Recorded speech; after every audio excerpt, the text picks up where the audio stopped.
let's rank the worst WWE storylines of 2024. In this video, I'm going to give you 6 of the worst feuds, in my opinion, that WWE has presented to its fan base in 2024. Now, look, WWE's business has been on absolute fire this year. Meaningful moments, meaningful matches, meaningful feuds. A lot of people think that WWE has done no wrong, and I'm here to say that they certainly have. Look, what Triple H has done with WWE creative since taking over creative in the summer of 2022 has been absolutely outstanding. And this year is no different. Triple H continuing the Bloodline storyline, turning Roman Reigns babyface, having Cody Rhodes win the undisputed WWE Championship, all well done. Having the ability to have The Rock back on television, exceptional. Having the rise of Liv Morgan and the transformation of a Rhea Ripley, putting Nia Jax over in the eyes of the fan base where they can legitimately take her as a credible champion. Seeing moments in which we have dreamed about of Bayley winning the Women's Royal Rumble match in January and then later winning the women's title at WrestleMania from Io Sky, or turning Rhea Ripley into an absolute beast. Liv Morgan going from a undercard type talent to a main eventer. There's a lot of pros. In addition to, WWE has booked Braun Breaker as just the face of the company for the next 15 years, and he's not even WWE champion yet. Your rise of Jey Uso, your rise of Sami Zayn, and your rise of LA Knight. Yeah! All of which won their first singles titles. Or at least Jey and LA Knight won their first singles titles in WWE on the main roster, while Sami Zayn broke Gunther's Intercontinental Championship reign. Now, there's a lot of good there, but there's also a lot of bad. So, let's get into it. Number 6, it is Bayley versus Nia Jax. I did not like this feud because I felt like they absolutely crushed what Bayley was able to do as women's champion, as a babyface, in the at the expense of getting Nia Jax over. Now look, it worked. She won the Queen of the Ring tournament. She went on to SummerSlam to defeat Bayley, but since then it's kind of been up and down with her booking, and really it's been tied to Bayley because we've also had the situation where Tiffany Stratton was always glued and still is glued to Nia Jax's hip and continuously teases cashing in Money in the Bank. Whether or not she will actually do so and do so successfully on Nia Jax obviously remains to be unclear, but at the end of the day, Bayley versus Nia Jax, it wasn't the greatest. There was no build-up. It was just, well, Nia Jax is the number one contender. Then afterwards, it's like, well, Bayley needs a title shot. She needs a rematch. And it's like, okay, that's fine, but is there any story to this? No, she just needs a rematch. It's like, okay. That's kind of what they're Number 5, the Pride versus the Testament. Now, let me give y'all a quick reminder on what this feud was. It was a 6-man feud, right? Or an 8-person feud, wherever you want to look at it. An 8-person feud. It was the Pride, Bobby Lashley, the Street Profits, and B-Fab. By the way, Bobby Lashley is no longer in the company. He left. And then it was the Final Testament. Karrion Kross, Scarlett, Akam, and Razor. It ended with a Philadelphia street fight at WrestleMania 40. Both guys, Karrion Kross and Bobby Lashley, have talked about how they wanted to do more with this feud, but they just could not get it past WWE brass. I don't think they were interested in these guys feuding together, and therefore they made no effort to get the fans interested. It was this mysterious, I'm going to beat you, why? Well, I'm just going to beat you, I'm better than you type storyline. And when you do that, it's just, there's nothing to it.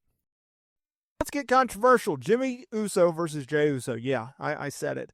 This was the worst, one of the worst storylines of WWE in 2024. Look, I understand that you had it stemmed off of the bloodline, and I understand that it was because Jimmy was going after Jey, but it sucked. The build-up sucked. The WrestleMania 40 match sucked, and I'll tell you why. Jey Uso simply cost Jey Uso the Intercontinental title, and then it's like, well, it's on now. Like, that's it. That's it. There's no reason why Jey necessarily went out of his way to get the match with Jimmy. I understand Jimmy was upset with Jey because he turned his back on the bloodline. And I understand Jey was upset that, well, he got screwed over in the Intercontinental title match, but there was no heat to this story. It was almost like no one asked for it, despite the fact that they gave us some little gems of droppings of like, hey, this is a reason to care, but no one did because everything was flat. Even the costing Jey Uso the Intercontinental title on Monday Night Raw was flat, and the match was flat. Number 3, Cody Rhodes defending the undisputed WWE Championship against Solo Sikoa. Now, this was a few months back. This was at a time where WWE was trying to build up Solo Sikoa to not only dethrone Cody Rhodes, but also to build him up for the eventual returning Roman Reigns. Now, they did 2 matches or so between these two. Obviously, SummerSlam, Roman Reigns returning, costing Solo the match.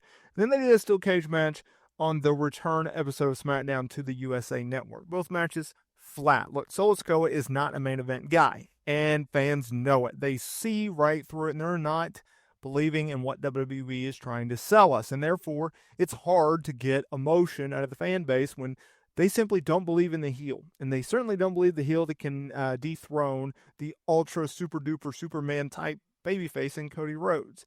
It wasn't going to work. It did not work. And therefore, WWE had to pivot. Thank goodness we only got 2 matches out of these 2, or it could have been a lot worse. Number 2, the LWO versus Legado del Fantasma. Yes, this feud felt like it would never end. There was no real reason. I understand that Santos Escobar and the rest of the heel faction, they turned their back on Rey Mysterio and Zelina Vega and the rest of the LWO. I get all that. I get the initial animosity. I get the initial rivalry. And at one point, there was a little bit of heat because Santos Escobar turned on Rey and attacked Rey, and Rey had to go, I think it was knee surgery, and then he eventually came back. But once they did the initial match and Rey got his comeuppance, they just kept going and going and going. And there was nothing that was like, all right, things are progressing, things are elevating, tensions are rising. There was none of that. It was just, well, we're going to book these guys against each other again, and then we're going to do it again, and then again. And it's at like, number 1, it's the Pure really Fusion Collective, PFC. Shayna Baszler, Zoe Stark, and Sonya Deville. A faction that absolutely no one has ever asked for. Yet they did so. Now look, they came together in July, okay? And this was at a time where WWE was trying to build up some new names in this Raw Women's division because Rhea Ripley, she was just coming back. Becky Lynch had already left. And they feuded with like the likes of Damage Control and the Unholy Union and others. Now, most recently, Baszler and Stark, they just exited the group essentially. They're still together, but they're not feuding with other factions. They're not feuding with other tag teams. That's how badly this group just didn't get over. It was a faction that no one wanted to see come together, and therefore they get no reaction when they're on television. Look, I like all 3 talents. I think they work well together or well on their own. I think Zoe Stark is an extremely underrated performer who can do a lot more in this company, but they don't do so. I think the same with Shayna, but the only thing that's holding Shayna back is she's not a great promo, but she's an absolutely fantastic worker. And Sonya Deville, she's not necessarily a wrestler, but she can definitely be used in like a managerial role or a GM role or some type of role where it's speaking.